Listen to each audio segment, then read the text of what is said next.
Hi! Hello అండి. ఈరోజు వచ్చేసి సండే కదా! మరి సండే అంటే స్పెషల్ ఉండాలి కదా ఇంట్లో. సో, అందుకే నేనైతే చికెన్ తెప్పించుకున్నాము ఈరోజు. యాక్చువల్లీ మా దీనాకి ప్రాన్స్ కానీ, ఫిష్ కానీ తెచ్చుకోవాలని మా హస్బెండ్‌కి దీనాకుండే.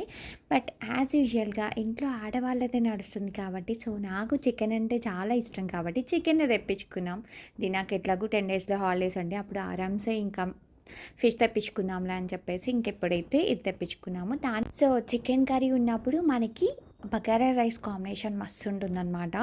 సో, ఇంకా అలాగే చేశాను. ఏంటి స్వాతి ఇన్ని ఆకులేసింది ఇందులో అనుకుంటున్నారా? టేస్ట్ మాత్రం ఆవేశం ఉంటుంది. మా హస్బెండ్ ఇంకా మా దీనా ఇవి చేసిన తర్వాత టెంప్ట్ అయిపోకుండా ఉంటారా? చాలా చాలా ఇష్టంగా తింటారు. సో, అందుకే ఇంకా నేను ప్లేట్‌లోకి దీనికి తోడుగా ఒక బాయిల్డ్ ఎగ్ వేసేసుకొని దీనా నేను ఇంకా తినడం స్టార్ట్ చేశాం. మా హస్బెండ్ కూడా వచ్చి తినేసారులెండి. సో, ఈరోజు సండే కాబట్టి మీ ఇంట్లో మీరేం చేసుకున్నారు ఏంటి అనేది కింద కామెంట్ చేయండి. ఇంకొక మంచి వీడియోతో మళ్ళీ కలుస్తాను. Bye bye.